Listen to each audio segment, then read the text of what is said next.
গত শনিবার থেকে বিদ্যুৎহীনভাবে কাটাচ্ছেন উত্তর দিনাজপুর জেলার রায়গঞ্জ ব্লকের 14 নম্বর কমলাবাড়ির 2 গ্রাম পঞ্চায়েতের বেশ কিছু বাসিন্দা। তারা জানাচ্ছেন 16 তারিখ রাতে যে ঝড় হয় সেই ঝড়ের কারণে এলাকার একটি গাছের ডাল ভেঙে বিদ্যুতের তারের উপর পড়ে, ফলে তারটি ছিঁড়ে যায়। সেই থেকেই বিদ্যুৎ নেই এই এলাকার বেশ কিছু বাড়িতে। তাদের অভিযোগ, বারবার বিদ্যুৎ দপ্তরে অভিযোগ রেজিস্টার করার পরেও কোনরূপ সুরাহা হচ্ছে না। বিপজ্জনকভাবে বিদ্যুতের তার পোলের মধ্যে ঝুলছে। এই পাড়ায় বেশ কয়েকটি দোকান রয়েছে, সেখানে কোথাও মোম কিংবা কোথাও চার্জিং আলোর মধ্য দিয়ে চলছে কেনাকাটা। কাজের সময় সন্ধ্যার পরে যে একটু ফ্যানের হাওয়া খাবেন সেই সুযোগ আর নেই কসবা মহসা গ্রামের বাসিন্দাদের। বিদ্যুৎ দপ্তরের চূড়ান্ত গাফিলতি ধরা পড়লো আমাদের ক্যামেরায়।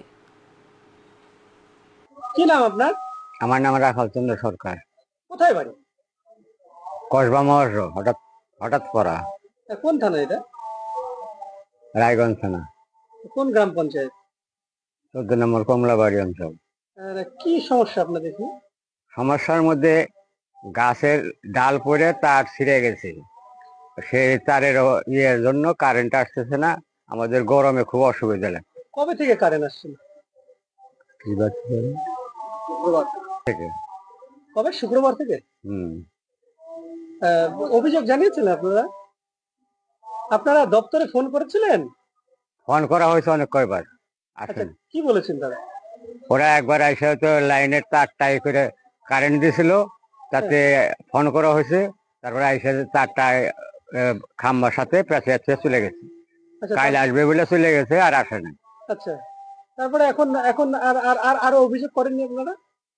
জনিকে ফোন করতেছে সিংড়া ভাঙড়া। আচ্ছা, কি বলছে তার? কোনো আসতেছে না। আসবে আসবে বলে আসে না। এখন কি চাইছেন কি আপনারা? আমরা চাইছি কারেন্টটা যাতে আসে। এই যে আপনি তো বয়স্ক মানুষ, আপনার অসুবিধা হচ্ছে না? কারেন্ট নেই? অসুবিধা তো হয়, গরমের মধ্যে কারেন্ট না থাকলে, ফ্যান না চললে অসুবিধা তো হবেই। বিশাল অসুবিধা হয়। হাত পাকা দিয়ে কত সময় বাতাস করা যায়। আমার নাম প্রভাত চন্দ্র সরকার। বাড়ি হচ্ছে উত্তর দিনাজপুর জেলার রায়গঞ্জ থানার 14 নং কমলাবাড়ি গ্রাম পঞ্চায়েত 2 এর কসবা গ্রামে। এখানে আমাদের অভিযোগ হচ্ছে, সমস্যা হচ্ছে 16 তারিখে রাতে বেলা ঝড় হয় রায়গঞ্জ চত্বরে বা এই এলাকা জুড়ে। ঝড়ের পরে আমাদের একটি গাছ, মানে আমাদের নয়, এই পাড়ায় একটি গাছ পড়ে লাইনের তারের উপরে পড়ে, এবং গাছ পড়ার পরে তারটা ছিঁড়ে যায়। তারপরে থেকে আজকে এই যে 20 তারিখ হয়ে গেল, আজকে রাত্রি হয়ে যাচ্ছে। এরপরে কিন্তু এখানে কিন্তু লাইন পরিষেবা স্বাভাবিক হয়নি। মানে পরিষেবা স্বাভাবিক হয়নি এই অর্থে, এই ট্রান্সফরমারে লাইন রয়েছে, কিন্তু যেখান থেকে লাইনের তার পরে ছিঁড়ে যায়, তারপর থেকে প্রায় 10-15টা আর উপরে বাড়ি রয়েছে, দোকান রয়েছে, বেশ কিছু দোকান, সমস্ত দোকান বাড়ি কিন্তু অন্ধকারে রয়েছি আমরা। আমরা চাইছি যে এর খুব দ্রুত সমস্যার সমাধান হোক। কেননা আমরা পরের দিন, ঝড়ের পরের দিনই আমি নিজে অভিযোগ করেছি। 17 তারিখ, 18 তারিখ, 19 তারিখ এবং 20 তারিখ আমরা অভিযোগ করেছি টোল ফ্রি নাম্বারে, যেখানে করা হয় সেখান থেকে ডোকেট নাম্বার দেয়, এবং ডোকেট নাম্বার দেওয়ার পরে মোবাইলে মাঝে মাঝে একদিন পরে, ধরুন কালকের ডোকেট নাম্বারে আজকে মেসেজ চলে আসছে যে ব্রেক ডাউন আছে, ওই ম্যাটারটাকে ক্লোজ করে দেয়।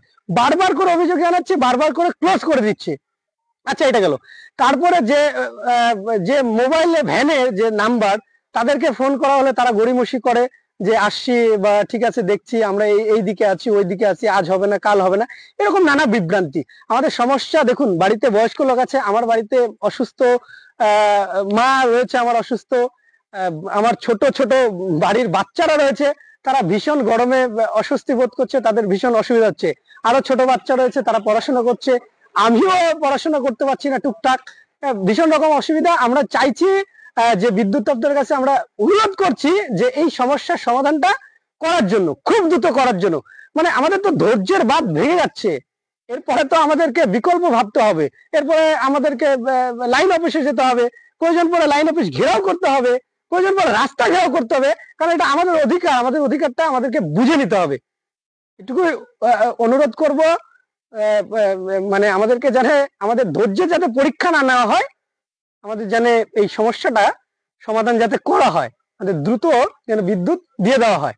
আজকে 4-5 দিন থেকে আমরা এইভাবে করে রয়েছি, অন্ধকারে হয়েছি। বুঝুন কত সমস্যা হয় বাড়িতে বিদ্যুৎ না থাকলে। একটা যেহেতু অভ্যাস হয়ে যায়, তারপরে এই ধরনের সমস্যা তৈরি হলে কতটা সমস্যা তৈরি হয়।